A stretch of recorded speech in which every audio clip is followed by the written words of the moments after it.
The live TV, सच सबसे आगे।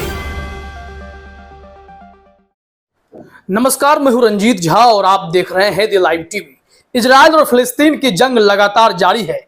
Hamas के सामने इजराइल हमले तो खूब कर रहा है, लेकिन अब स्थिति ऐसी हो गई है कि इजराइल की कमर टूटती जा रही है। इजराइल के पास हथियारों की काफी कमी होती जा रही है और इसका सबसे बड़ा कारण कोई और नहीं, उसका दोस्त अमेरिका है। अमेरिका के पास खुद ही हथियारों की अब किल्लत होने लगी है, क्योंकि अमेरिका दुनिया के देशों में हथियार सप्लाई करता है। बताया जाता है कि अगर दुनिया में हथियार सप्लाई की हिस्सेदारी की अगर बात की जाए तो अकेले अमेरिका 45% हिस्सेदारी निभाता है, दुनिया के देशों को हथियार सप्लाई करता है। ऐसे में अमेरिका के पास भारी चुनौती आ गई है कि वो इजराइल को इतने गोले बारूद हथियार दे तो कैसे दें। उन्हें दुनिया का भी ख्याल रखना है और अपनी सुरक्षा की भी चिंता करनी है। ऐसे परिस्थिति में हमास से टकराना इस वक्त इजराइल के लिए एकदम से टेढ़ी खीर साबित होती जा रही है, क्योंकि अगर इजराइल के पास हथियारों की कमी हो जाएगी तो वो कहीं का नहीं रहेगा, क्योंकि हमास के साथ साथ हिजबुल्लाह नामक संगठन भी इजराइल पर लगातार हमला कर रहा है। सीरिया भी है, तुर्की भी है, मिस्र भी है, लेबनान है, ये सारे देश एकजुट हो गए हैं और वहीं रूस भी मौके की ताक में है कि अमेरिका इजराइल का साथ देना अगर बंद नहीं करेगा तो वो भी इजराइल को बर्बाद कर देंगे। तो प्रधानमंत्री नेतन्याहू के लिए मुश्किलें काफी बढ़ गई हैं। इस संबंध में एक विस्तृत रिपोर्ट भी हमारे पास है, जिसमें हम लोग सबसे पहले तो यही समझेंगे कि इजराइल अमेरिका पर कितना डिपेंडेंट है हथियारों को लेकर। इतनी हथियारें सिर्फ अमेरिका से वो खरीदता है, जिसे जानकर आपके होश उड़ जाएंगे। इसके साथ ही साथ इजराइल अपने आप को ताकतवर दिखाने के लिए बड़े बड़े समझौते भी अमेरिका के साथ कर चुका है, वो भी हम आपको बताने जा रहे हैं। पहले हेडलाइन देखिए, यहाँ एबीपी न्यूज ने लिखा है, हमास संग युद्ध में इजराइल को हो सकती है हथियारों की किल्लत, दोस्त अमेरिका की यह मजबूरी बनी है वजह। अब इसमें जरा खबर में देखते हैं कि क्या हमारे पास और डिटेल है। यहां सबसे पहले उस आंकड़े पर बात कर लेते हैं कि क्या है निर्भरता। यहां एबीपी न्यूज ने लिखा है कि हथियारों के लिए अमेरिका पर निर्भर इजराइल। हालांकि अब सवाल यह है, क्या आगे भी अमेरिका इजराइल को हथियार मुहैया कराता रहेगा। ये इसलिए बड़ा है क्योंकि इजराइल अपनी रक्षा जरूरत का 81.8%, अमेरिका से 15.3%, जर्मनी से 2.6%, इटली से 0.1%, फ्रांस से और 0.2% कनाडा से इंपोर्ट करता है। यानी इजराइल अपनी हथियारों की जरूरत के लिए पूरी तरह से अमेरिका पर निर्भर है। इसलिए अमेरिकी रक्षा कंपनियों के लिए हमास इजराइल की जंग मुनाफा कमाने का बड़ा मौका है। लेकिन मुनाफा कमाएंगे, लेकिन आपके पास प्रोडक्शन क्षमता भी तो उतनी होनी चाहिए। अमेरिका किन किन मोर्चों पर अपने हथियारों की सप्लाई ताबड़तोड़ कर रहा है और मुनाफा कमा रहा है, यह जरा गौर कीजिए। इसलिए कहा जाता है कि अमेरिका चाहता रहता है कि हमेशा युद्ध चलता रहे और वो हथियारों का जखीरा सप्लाई करता रहे।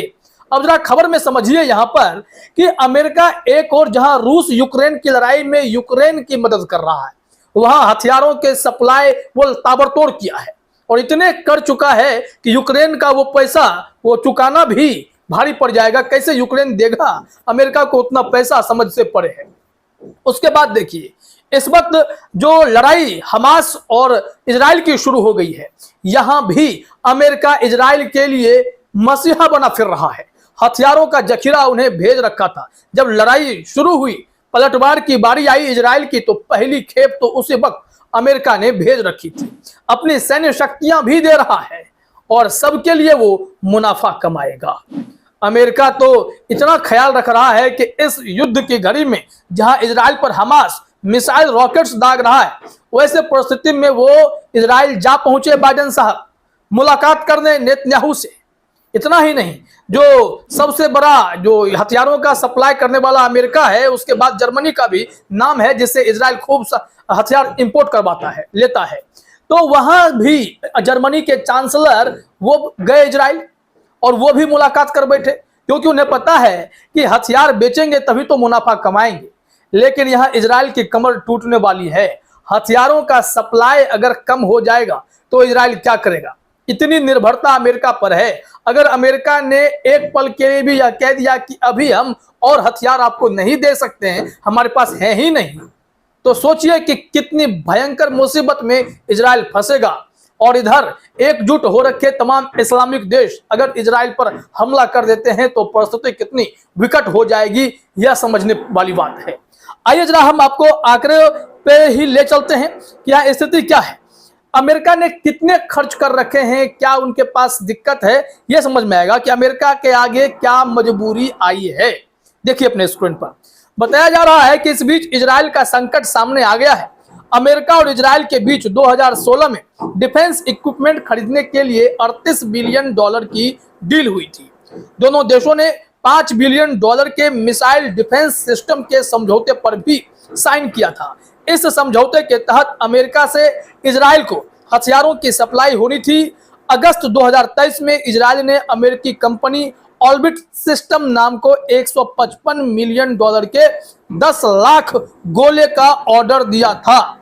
अब वो ऑर्डर तो दे दिए गए, लेकिन अचानक से ये इजराइल और हमास की लड़ाई हुई तो इजराइल उस हिसाब से तैयार नहीं था। खुद इजराइल के जो खुफिया एजेंसी के हेड हैं, चाहे सेना के कमांडर हैं, वो मान रहे हैं उनसे चूक हो गई। वो समझ नहीं पाए कि हमास इतना बड़ा हमला इजराइल पर कर सकता है। खैर हमला तो हो गया और जवाबी कार्रवाई में इजराइल ने भी गाजा पट्टी को तबाह करने की जो कसम खाई है, उससे गाजा को भारी नुकसान हो रहा है। बेमौत आम नागरिक, निर्दोष नागरिक मारे जा रहे हैं, जिसको लेकर दुनिया ने चिंता जताई है। लेकिन इजराइल कह रहा है कि हम तो गाजा को बर्बाद करके ही रहेंगे। काफी यह दुखद खबर है कि इस युद्ध में आम लोगों की जिंदगियां कुर्बान हो रही हैं, जो सरासर गलत हैं। यह युद्ध नियमों के कितने खिलाफ है आप समझ सकते हैं। अब देखिए, जब बात अमेरिका और इजराइल के संबंध और उससे जुड़े हथियार कनेक्शन की हो रही है कि कैसे हमास के ताबड़तोड़ हमले के बाद इजराइल की कमर टूटती जा रही है, हथियारों का जखीरा कम पड़ता जा रहा है, उसमें आगे क्या जानकारी है। एबीपी न्यूज ने लिखा है कि इजराइल ने M107A3 तोप के गोले को खरीदने का करार किया था। तब जंग के आसार नहीं थे, लेकिन अब जंग शुरू हो गई है। ऐसे में इजराइल को तत्काल हथियार चाहिए, लेकिन अमेरिकी कंपनियों की प्रोडक्शन कैपेसिटी इतनी नहीं है कि वो तत्काल इजराइल को हथियारों की सप्लाई कर सकें। यह संकट इसलिए भी बड़ा है क्योंकि 2014 में इजरायली सेना ने गाजा पर 32,000 से ज्यादा गोले दागे थे। इस बार हालात 2014 से ज्यादा खराब हैं, क्योंकि हमास ने इतना बड़ा हमला किया, उसके बाद हिजबुल्लाह ने भी ताबड़तोड़ हमले किए। ईरान तो एकदम से तैयार बैठा है और रॉकेट दागकर इजराइल को चेता रहा है कि अगर फिलिस्तीन को उसका हक नहीं मिला तो तमाम इस्लामिक देश एकजुट होकर इजराइल को तबाह कर देंगे। यह पूरी परिस्थिति इस वक्त बन चुकी है और रूस जो मौके की तलाश में है, अगर चाहे तो एकदम से बर्बादी लिख देगा इजराइल की। लेकिन यहां पर कोई बीच का रास्ता निकले, इसकी उम्मीद की जा सकती है, क्योंकि निर्दोषों की जान ज्यादा जा रही है। अब देखिए कि इजराइल ने जो ऐलान किया है उसके मुताबिक वो तो चाहता है कि हम गाजा को खत्म कर देंगे, लेकिन हथियार चाहिए ना। अब हथियार अगर नहीं मिलेंगे तो ये क्या कर पाएंगे। चलते चलते ये भी देख लीजिए, यहां बताया जा रहा है कि इजराइल ने फुल स्केल वॉर का ऐलान किया है। ऐसे में इजराइल को गोला बारूद की जरूरत पहले से भी कई गुना ज्यादा होगी। यह मौका अमेरिकी हथियार कंपनियों के लिए मुनाफा कमाने का है, लेकिन संकट यह है कि अमेरिकी पहले ही यूक्रेन रूस फ्रंट पर फंसा हुआ है। ऐसे में इजराइल का मोर्चा खुलने के बाद अमेरिका के पास हथियार की किल्लत हो गई है। अब अमेरिका ही कमजोर पड़ जाएगा तो इजराइल की कमर अपने आप टूट जाएगी। फिर तो फिलिस्तीन के लिए, हमास के लिए यह बड़ा मौका होगा कि वो इजराइल पर हमला कर दे, क्योंकि हमास जिस हिसाब से हमला कर रहा है, ये लोग तो खुद से रॉकेट बना रहे हैं, खुद से मिसाइलें खड़े करके फेंक दे रहे हैं। तो यह बड़ा एक प्लान है जिसके तहत अब इजराइल को निपटाने की वो तो सोच रहे हैं। लेकिन जरा सोचिए कि इजराइल के पास हथियार ही नहीं रहेगा तो वो क्या हमास से, क्या फिलिस्तीन, ईरान, तुर्की, सीरिया, मिस्र इससे लड़ पाएंगे, क्या लेबनान से लड़ेंगे वो। तो मुश्किलें तो इनके लिए खड़ी हो गई हैं। फिलहाल इस वीडियो में इतना ही। आप सभी का हमसे जुड़ने के लिए बहुत बहुत धन्यवाद। द लाइव टीवी, सच सबसे आगे।